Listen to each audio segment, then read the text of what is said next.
Hello and welcome back to the Villa Filler podcast. I'm here as always with my good friend Dan Wiseman. Dan, Unai Emery is Aston Villa manager. That is quite surreal to say. That sentence is, I can't get my head around it, mate. Unai Emery, Aston Villa manager. Your initial thoughts, reactions, whatever you want. How fun, mate. How fun. Now, good to see you, mate. Happy that it's all been put to rest. Happy that we have our guy. And I'm pretty confident that it is the right guy at the right time. He has all the pedigree, both in, on the continent and in terms of his honours list. He's got a pretty hefty trophy cabinet. And obviously those 4 Europa League titles will be what stands out to most fans. He's done it in pretty much 3 of the top 5 European leagues. He's managed top sides. He's obviously done some time in Portugal and over in Russia as well. So he's someone that's managed all over. He's got a fantastic pedigree, and what a coup! And I think the best thing to coach is this is now the holy. Was normally the Holy Trinity. I don't know what it is when it goes to 4, but he's obviously managed Sevilla, Villarreal, and now Aston Villa. And I looked into it earlier. He also managed David Villa. So he has completed the ultimate quartet of all the Villas in the footballing sphere. So congratulations to you. And if that wasn't his primary driver to take this job, then I don't know what is. That's absolutely amazing, mate. That's fantastic. This is a man with real pedigree, and this is if you know me, you know how much I love Unai Emery. This is a guy who I've been shouting about for a while, and who I'm so happy the club have gone out and got, and it does genuinely show real ambition and real. I think it shows that the plan that is set in place by the owners is one to be taken somewhat seriously. This is a guy who has, as you say, mate, 4 Europa Leagues, a whole host of domestic honours in France and in Spain as well. And ultimately, I think it was Manchester United that Villarreal beat in the Europa League most recently, wasn't it, mate? It went 14-13 on penalties. I think David De Gea may have missed the penalty. It went fairly long. But what's interesting about Unai and the project that he'd sort of been undergoing is Villarreal were more than happy to put aside La Liga. Now, Dan, you know a lot more about La Liga than I do, so I know you're in a very good position to talk to me about Villarreal. But and it, from what I've seen, mate, it obviously you're winning trophies. They went deep into the Champions League. They got to the round of 16, didn't they? They knocked out Bayern Munich famously last season over 2 legs when it looked all wrapped up fairly early on. And I think from what I've been reading, at least today, mate. Obviously, you mentioned a previous podcast, the chairman or one of the owners or the members of the board had passed away. So they're going through a bit of a turbulent time. But I think, from my understanding at least, the ownership and the fans were almost not, happy to see the back of him. But I think they decided that a bit more domestic stability is needed at the club. And it almost made sense for Unai to make this next step. Am I wrong, Dan? No, I don't think so. No, it's a very interesting one. And look, Villarreal, there is a definite sense in Spain that they are a club that continuously punch above their weight. The actual town of Villarreal is tiny. It has a population of 50,000 people. So that's you're looking at the size of Sutton Coldfield or something like that. It is we always gone about Burnley being, but this is a side that have been bringing home Europa League titles in recent years. So there is a quite amazing sense in Spain that this club is one that is far larger than perhaps it ought to be, and so they are a club that continually finish in and around the European places. As of this season, they sit in 7th. Last season, that's where they finished. They clung on to that last Europa Conference League spot. Season before, guess where it was? It was 7th. The season before that, they finished 5th. And it's that quite amazing level of consistency There is a sense in Spain now that the top four can be got at, that there is a space there now, given that Sevilla's form and that Atletico Madrid aren't the force that they once were. So I think those clubs that are in and around the sort of top six have, I don't want to say gotten a bit too big for their boots, but because that's not what I quite mean. But because that space is opened, it's sort of when you've been in and around those spots and have failed to push into it, it has sort of not called him Unai Emery into question, because he's very much revered in that part of Spain because of the success that he has brought Villarreal. But as I said, I believe it was the club's president who passed away, and I was quite cautious. I didn't know if Unai Emery would leave at that time, given the upheaval of the club. But yes, I think it's one where perhaps given those instances and his sad passing, maybe it's a time for a new change at the club. And a 6 million release clause is a pretty measly fee for his manager, for a manager of that pedigree. Obviously, you know, he's also managed Sevilla as well in Spain. You know, he's managed a fair few Spanish sides. His first was Lorca Deportiva before he moved to Almeria.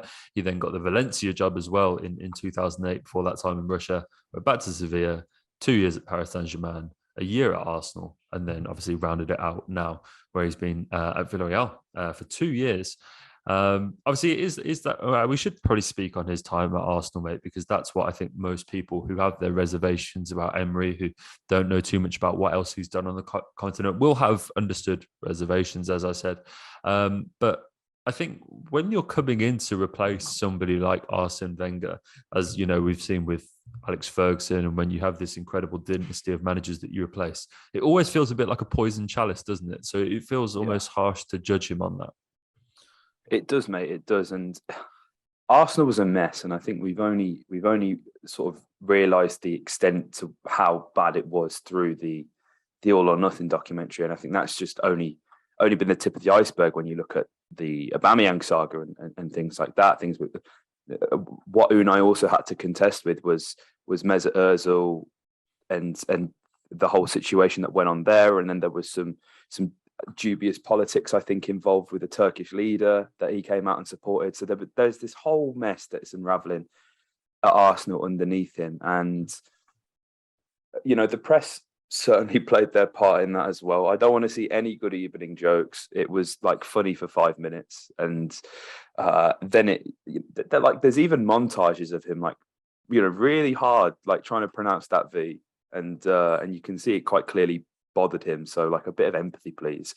There's hopefully there's no good evening jokes, or there's not too many. There's always going to be a couple of idiots, but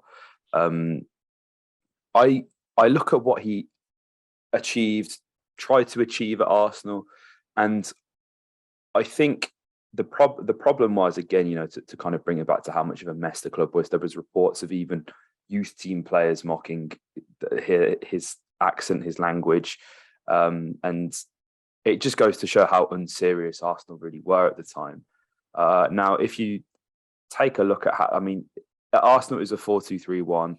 He's since that's kind of evolved into a 4-4-2 with two deep sitting sixes.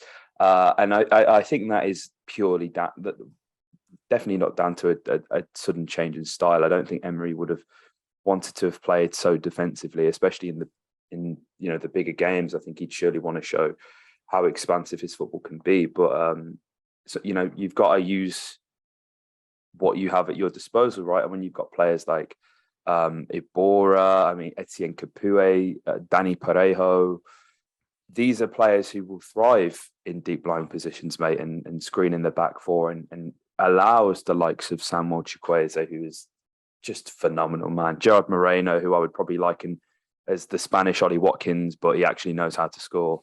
I mean, they've had Paco Alcacer in recent years as well, mate. You know, they've had to sort of shop in the charity bins, if you will, at times. But you know, there are some fantastic players that are in that squad. You know, Chukwueze is probably the standout for me. He's a fantastic talent, mate. I know you really do rave about this guy, but what interested me, mate, you know, you kind of look at the numbers in that first season at Arsenal. 21 wins, 7 draws, 10 defeats. 10 defeats is quite a lot, averaging 1.84 points per game in the Premier League, which like is respectable, I guess. But over a 38 game season, that's like what? It's just shy of 70 points. So like that probably only just gets you top four at the moment. And obviously I think they famously finished sixth a couple of times, maybe even seventh at Arsenal. So it's interesting, but I wouldn't look too much into his time there. And I would rather more happily, mate, look at Villarreal's European successes in recent years, to be honest, mate, because they haven't been the most thrilling side to watch. But when you look at the tools that are going to be at his disposal now, mate, it's night and day, isn't it? Really, 100%, 100%. Well, he's gone out there and has brought in some really good players. I mean, you mentioned obviously the things about Unai Emery is that he'll always put a lot of emphasis on wingers, and you can see that in his current squad. Obviously, Yeremy Pino is wonderfully talented, as well as Samuel Chukwueze, who you mentioned. Arnaut Danjuma, who obviously they bought from Bournemouth, has come on in leaps and bounds, and they sort of play him basically as a 9 now, to be honest with you. Obviously, the quality in that 11 extends far beyond there. He's really nurtured the development of Pau Torres into one of La Liga's more prominent centre-backs.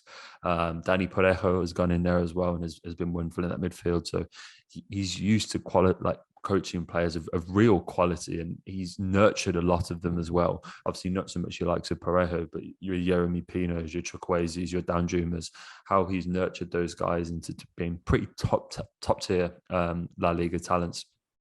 Is impressive. I mean, in their last game, which will obviously now be Emery's last game in charge of the club, it was Arnaut Danjuma who was at the double. And so, yeah, obviously, and the thing is as well, and I hope this appeases a lot of Villa fans, it's pretty well known. I mean, he spoke about it himself that he turned down the Newcastle job when they eventually turned to Eddie Howe. His quotes at the time were that he was 100% focused on Villarreal. And he actually said that Newcastle, and this is a direct quote, lacked a clear vision, which is really interesting.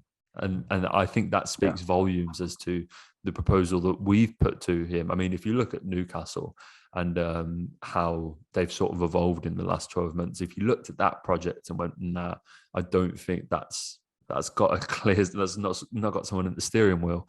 The fact that he's looked at the Villa and our situation and said that, yeah, those guys do is quite amazing, really.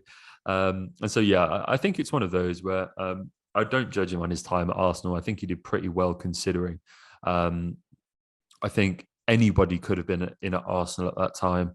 And I think they would have gone. I think even Arteta, if you put him in at that time at 2018, as you said, replacing someone like Wenger, all the negativity that was surrounding the clubs, all of the internal problems that you mentioned, mate. I'm not really sure anybody lasts longer than that. And, he got them to 5th in the league, 6th in the league, again, consistent wherever you find him, obviously apart from PSG, where you run right with the French league as most do, whoever holds that top seat. If you look at these teams, Arsenal and Villarreal, and I'm not linking them in terms of their size of the club, but in terms of the position that they hold in the league, consistently guiding them to European finishes. And that's what's encouraging. He did the same with Valencia, guiding them to several campaigns in the Champions League. He was, again, the way that he nurtures talent. You look at the emergence of David Silva, who sort of was coming through. He guided, David Villa and Silva, if I'm not mistaken, were sold in the same season, and he continued to steer Valencia into these European finishes.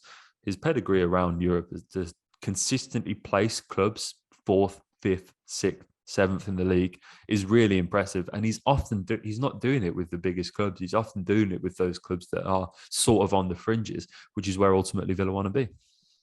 Absolutely, man. Absolutely. And again, like I look at this squad and you would see some of these names on paper and go, like Juan Foyth, fodder at Spurs, made him look at like a half decent defender, albeit not the starting centre half. But and Pau Torres as well. He's someone who we've been linked with for the past 2 summers, mate, isn't he? He's a name that we've discussed on the channel. Fantastic, probably not young prospect now, but there's pedigree there. Our own, Villa alumni Pepe Reina, he's in the squad now. Geronimo Rulli, I think he's formerly of the City Football Group somewhere, but he's had a very good career in Spain. Raul Albiol, how's he still going? Oh my What a days! legend, mate! He What about a 40, legend. man. Napoli legend, Real Madrid, I think, as well. Mhm. Um, like I'm looking at this squad, and again, Danny Parejo is probably as old as our bloody grandparents, mate, and he's still pulling the strings. Santi Cazorla, this guy can get a tune out of absolutely anybody, and that's what excites me because we have the players, mate. We have the squad. We may not have the perceived depth that we feel is adequate or that we would like or would be ideal when you look at a Buba and a Diego being out, but this guy has taken, and I don't want to disrespect some of these names by calling them average because they've had some pretty, glamorous careers, especially when you look at a Cazorla, Parejo again, fantastic career in Spain. Played for QPR. I don't think a lot of people knew that. Actually came through QPR's academy. And even like Paco Alcacer, mate, like this is a guy moved to Borussia Dortmund, absolutely shut the bed. I think he may have even had a stint at Barcelona somewhere. Sprinkled in there as well, mate. And he's coming. He's got a tune out of him, mate. He's got a tune out of him, which is what you want from a coach because good managers and good coaches make players better, and that is ultimately what Steven Gerrard didn't do. I'm so excited about this, mate. I am genuinely so excited, and I'm relieved as well because I'd seen somewhere, and I know I'd had it confirmed by Aaron as well. Shout out to Aaron, eating my cocoa pots before I came on air, mate. Big leg there today. That the likes of Danks, Big Kurtz, they're like a part of a separate team almost. Like they're not the management team. So it's good to know that these guys are still going to be around as coaches and doing what they've been doing because it's clear that Aaron Danks knows what he's doing. Do you know what I mean? Like it's clear as day. And it's going to be quite interesting, mate, going into this game against Newcastle now with Unai, especially after them comments that have been made. And maybe Newcastle can see what they could have had because whilst they've had a fairly decent start to the season, I believe they're only maybe like 4 points ahead of us, Newcastle. They've not lost too many games. Obviously, looked very good against Tottenham as well the other night, mate.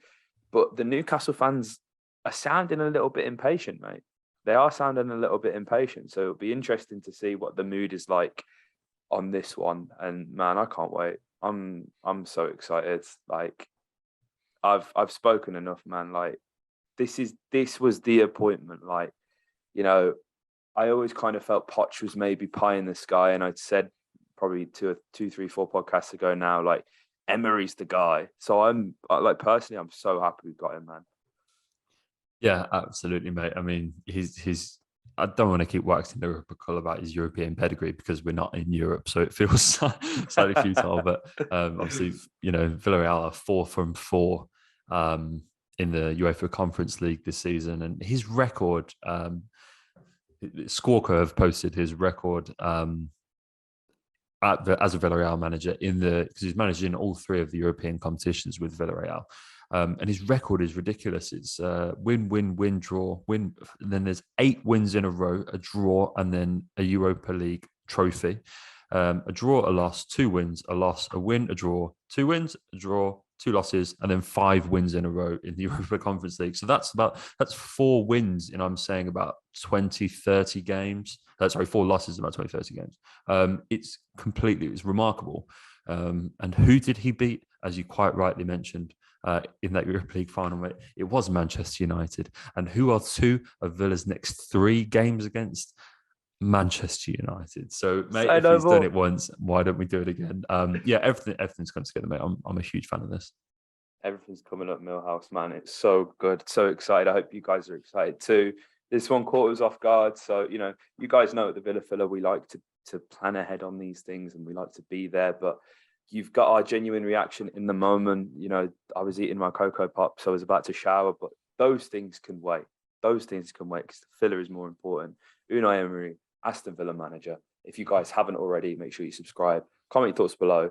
Like the video. Follow us on TikTok at Heart of the Holte. Follow us on Instagram at Villa Filler Shorts. Watch the shorts at Villa Filler Pod. Sorry. Watch the shorts on YouTube and up the Villa.